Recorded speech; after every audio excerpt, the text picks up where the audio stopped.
दोस्तों नमस्कार, मैं शैलेंद्र हूं और एक बार फिर आपके साथ हाजिर हूं इन डेप्थ में आज हम बात कर रहे हैं या आज का हमारा सवाल है, आखिर भारत का सबसे महान शासक कौन है? सबसे महान बादशाह या सबसे महान राजा कौन है? ये सवाल बहुत बहस का मुद्दा बनता है आजकल। ये वो मौजूदा वक्त में जिस तरह से इतिहास को नए सिरे से देखने की कोशिश की जा रही है, नए नजरिए से देखने की कोशिश की जा रही है, नए सिरे से लिखने की कोशिश की जा रही है, टेक्स्ट बुकों में परिवर्तन किया जा रहा है। तो इस पूरी बहस के बीच ये सवाल बड़ा पूछा जाता है कि आखिर भारत का सबसे महान शासक कौन है? और जो ज्ञात शासक हैं, जो ज्ञात इतिहास है, उसमें मौर्य काल से हमारा इतिहास शुरू होता है। राजाओं के कामों की बात अगर हो तो, और सबसे पहले नाम लिया जाता है अशोक का। मौर्य काल में और भी दूसरे राजाओं के बाद, लेकिन सबसे महान अशोक को माना जाता है। चाहे राज्य विस्तार हो, चाहे उसके धार्मिक नीति हो, या चाहे दूसरी बातें हो, तो ये राजा अशोक को सबसे महान शासक माना जाता है, जिस तरह से उसके शासन का विस्तार था। उसके बाद फिर हम गुप्त काल में आ जाते हैं, फिर राजपूत पीरियड में आ जाते हैं, फिर दिल्ली सल्तनत में आ जाते हैं, फिर मुगल काल में आ जाते हैं। कई राजाओं के नाम लिए जाते हैं, खासतौर से मुगल शासकों के बारे में बहुत विस्तार से लिखा गया है। मुगलों के बारे में काफी बातें लिखी गई हैं, उनको महान साबित करने की कोशिश की जाती रही है, उनको बदनाम करने की कोशिश की जाती रही है। तो इस पूरी चर्चा के बीच एक नाम छूटता है, वो है राजा भोज। 1000 से 1005 से 1045 या 1000 से लेकर 1055 तक उनका शासन माना जाता है। थोड़ा सा मतभेद है, पर आमतौर पर 1000 से 1055 हम इनका शासन, एक आम धारणा यह है कि इस समय इनका शासन रहा होगा। राजधानी थी धार, वही धार जहां भोजशाला की खूब चर्चा है आजकल, भोजशाला संस्कृत विद्यालय की। और जिस तरह से हाईकोर्ट ने उसमें फैसला दिया है कि वो हिंदू मंदिर है, सरस्वती मंदिर है, और वो अध्ययन का बड़ा केंद्र था। तो बहस अब एक बार फिर यहाँ से शुरू हुई है। जिस तरह का वो निर्माण है और जिस तरह की उसके बारे में साक्ष्य उपलब्ध हैं, या जिस तरह की बातें लोकोक्तियों में या मान्यताओं में कही जाती हैं, तो वो एक बड़ा अध्ययन केंद्र था संस्कृत का, और उसके कई प्रमाण मिलते हैं। और इसी से फिर एक बार राजा भोज चर्चा में आते हैं। देखिए, महानता या अच्छे काम बार बार पलट कर आते हैं और उसको दबाया नहीं जा सकता। तो राजा भोज एक बार फिर चर्चा में है। तो सिर्फ भोजशाला से राजा भोज को नहीं जोड़ा जा सकता।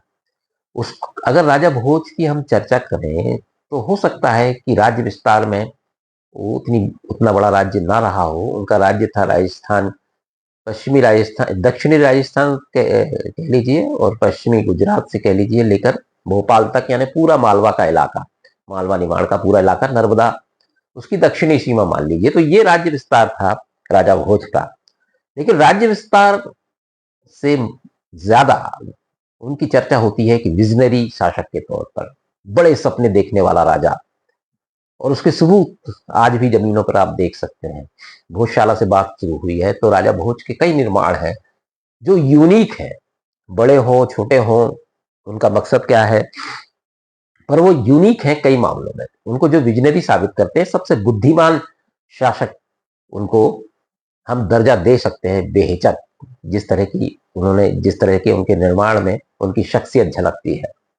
भोजशाला तो आपने काफी चर्चा में सुन ही लिया हुआ कि एक संस्कृत का बड़ा केंद्र था, बड़ा विद्यालय था, जहां से दुनिया भर के लोग स्टूडेंट पढ़ने आते थे, और नालंदा और तक्षशिला के उसको समकक्ष माने जाने लगा।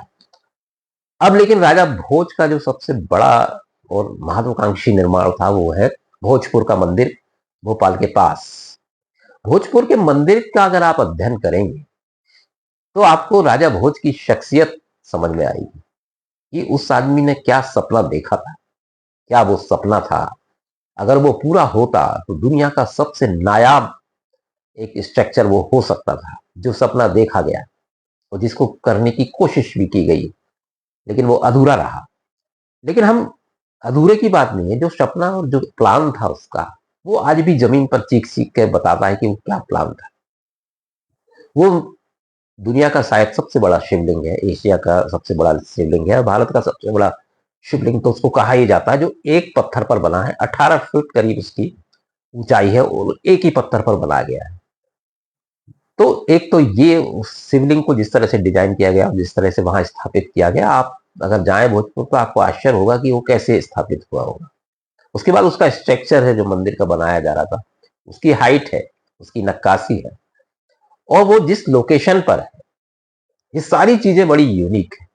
लोकेशन आप देखेंगे तो राजा भोज को बहुत बड़ा वास्तुकार या वास्तु का जानकार माना जाता है, और उनका एक ग्रंथ भी है सम्रांगण सूत्रधार, जिसमें आप पूरा आर्किटेक्चर समझ सकते हैं कि कितना आर्किटेक्चर के वो कितने बड़े ज्ञाता थे।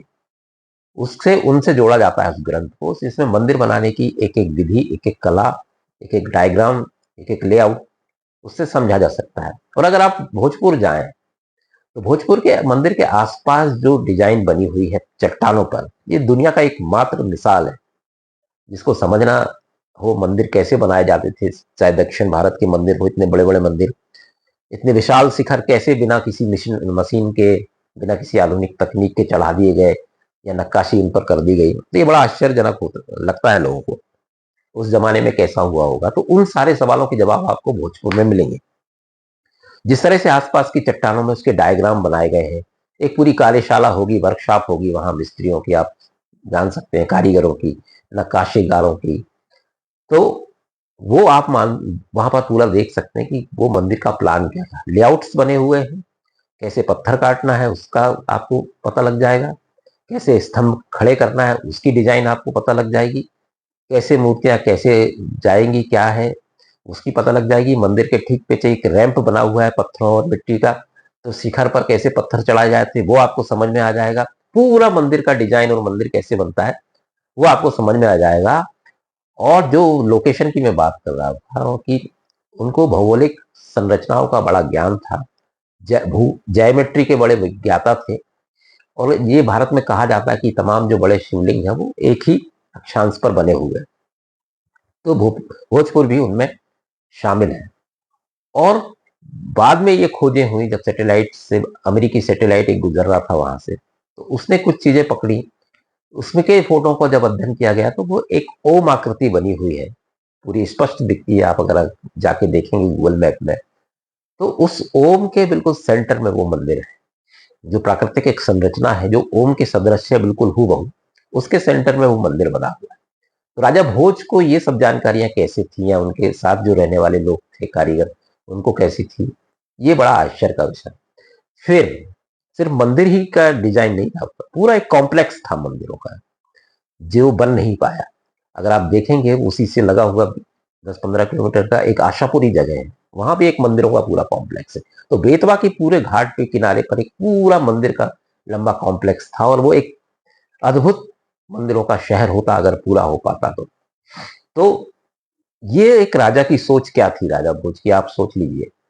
और फिर सिर्फ मंदिर ही नहीं, पूरी जल संरचना थी एक 350 किलोमीटर वर्ग। मेरे ख्याल से भारत के ज्ञात इतिहास में इतना बड़ा जल संरचना किसी ने नहीं बनाई थी।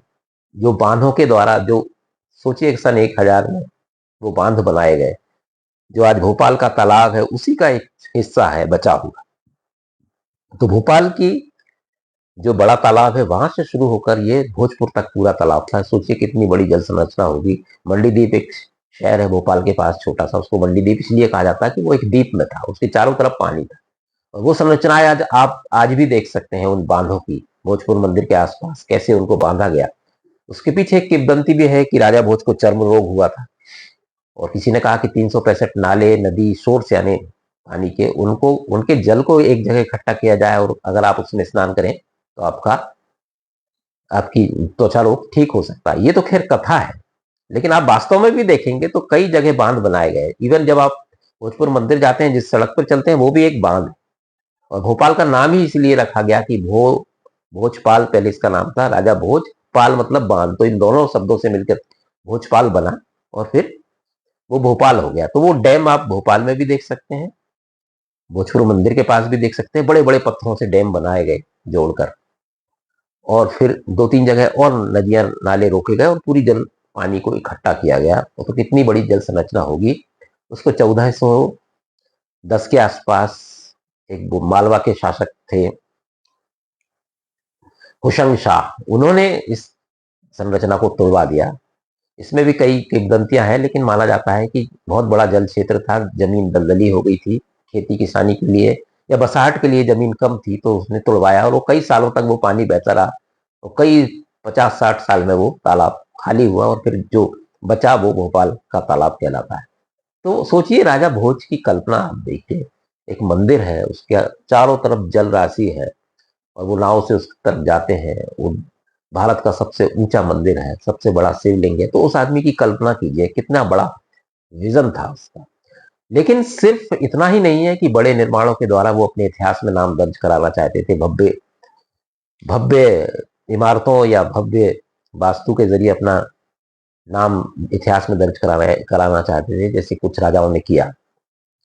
सिर्फ इतना ही नहीं है, जिस तरह से उन्होंने भोजशाला जैसे निर्माण कराए, जिस तरह से, सिर्फ भोजशाला तो एक है, ऐसी भोजशालाएं 3 संस्कृत विश्वविद्यालय के स्पष्ट प्रमाण मिलते हैं। एक उज्जैन उज्जैन में भी थी जो उनके शासन में था उस समय, और एक मांडू में भी थी जो मांडू बाद में जाना जाता है अपने मांडू महलों के कारण। तो वहां भी वैसी ही भोजशालाएं थी संस्कृत की, जैसी कि यहाँ थी, और कालिदास और वाणभट्ट जैसे लोग उनमें अध्यापन करते थे।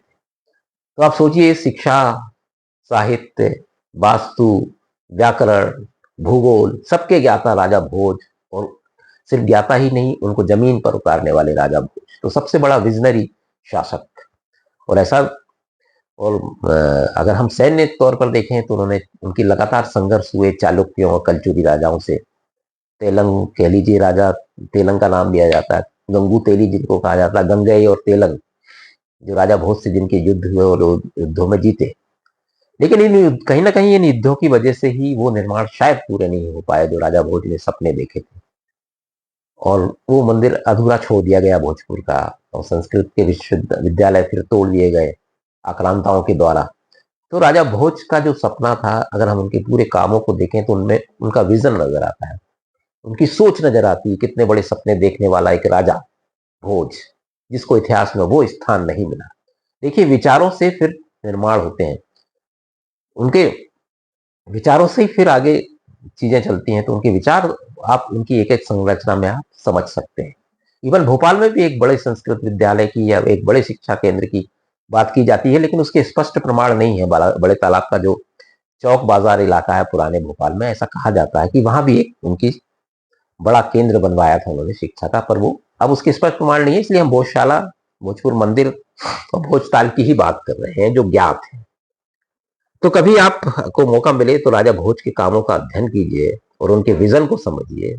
कम से कम आप उनको देश का सबसे महान शासक तो नहीं, लेकिन सबसे बुद्धिमान शासक जरूर कह सकते हैं। और जो उनकी सोच थी, जो उनका विजन था, जो 1000, अब तो 1500 साल पहले जो उन्होंने देखा और जिसको करने की कोशिश की और बहुत कुछ किया भी। तो इसलिए मैं एक इतिहास का विद्यार्थी तो नहीं हूं, लेकिन इतिहास को समझने की और जिसमें मुझमें जो रुचि है, जितना मैंने अध्ययन किया है, मुझे भारतीय इतिहास में इससे बड़ा विजनरी शासक कोई नजर नहीं आता, और जिसके स्पष्ट प्रमाण है, कहीं कहीं बातें नहीं है, कोई किंवदंतियां नहीं है, जमीनों पर आज भी वो प्रमाण हमको मिलते हैं जो एक राजा के विजन को दर्शाते हैं। तो फिलहाल इस वीडियो में इतना ही, दीजिए इजाजत, नमस्कार।